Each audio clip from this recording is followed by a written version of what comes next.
সুতরাং আমাদেরকে মজবুতভাবে ময়দানে এটাকে জীবনপণ জীবন মরণ সংগ্রাম হিসাবে আল্লাহ পাক রব্বুল আলামিন মহাগ্রন্থ আল কোরআনে অনেক জায়গায় বলছেন, লা ইয়াস্তাবিল কায়দুনা মিনাল মুমিনিন, মুমিনদের মাঝে যারা ঘরে বসে থাকে আর যারা লড়াই এবং সংগ্রাম করে তাদের জীবন এবং সম্পদ দিয়ে, তারা কখনো সমান হইতে পারে না। পরিষ্কার ঘোষণা আল্লাহ পাক রব্বুল আলামিনের। এখানে সব মুমিনদেরকেই কিন্তু বলা হয়েছে। এমনকি ওজোর থাকাকালীন যারা ঘরের ভিতরে থাকবে তারা কিন্তু একটা মর্যাদা পাবে, কিন্তু সেটাও আল্লাহ পাক রব্বুল আলামিন বলছেন গায়রা উলিদ দারার, মানে ওজোর থাকলে সেটা ভিন্ন কথা, তবু আল্লাহ বলছেন যে তথাপি তিনি সব পাবেন ঠিকই, তার বসে থাকা মানে তার অনুমতি আছে বসে থাকা, কিন্তু তার বসে থাকা আর ময়দানে যারা তাদের জীবন এবং সম্পদ দিয়ে লড়াই এবং সংগ্রাম করছে কখনোই এক নয়।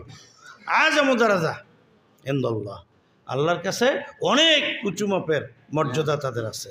সেই মর্যাদা আমরা যেহেতু জান্নাত হাসিল করতে চাইলেই তো জীবন সম্পদ দেয়া যায় না কোথাও, কিন্তু সে সুযোগটা আল্লাহ পাক রব্বুল আলামিন আমাদেরকে করে দিয়েছেন। আর এটা এজন্যই করতে হবে যে জীবন এবং সম্পদ আসলে মুমিনদের না, এটা তো আল্লাহ পাক রব্বুল আলামিন পারচেজ করে নিয়েছেন অনেক আগেই। সূরা, কোন সূরা বলেন তো? তাওবা 111 নম্বর আয়াত পরিষ্কার করে বলে দেওয়া হয়েছে, তাই না? সুতরাং এইটা তো আমার না, তো এইটা তো জীবন থাকতেই আমাদেরকে এটা আলাদা করে দিয়ে দিতে হবে আল্লাহকে। আর যদি আমি মারা যাই তাহলে তো আমার আর মালিকানা এটা থাকবে না, থাকবে?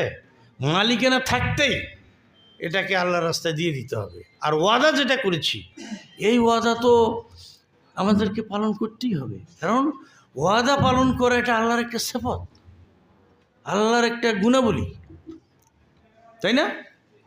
আল্লাহ পাক রব্বুল আলামিন বলছেন যে তিনি কখনো তার ওয়াদা খেলাপ করেন না, ভঙ্গ করেন না। বহু জায়গায় বিভিন্ন শব্দে এই কথাটা তিনি বলছেন। আর এটা হচ্ছে মুমিনদের সিফাত, মুমিনরাও কখনো এই ওয়াদা ভঙ্গ করতে পারে না।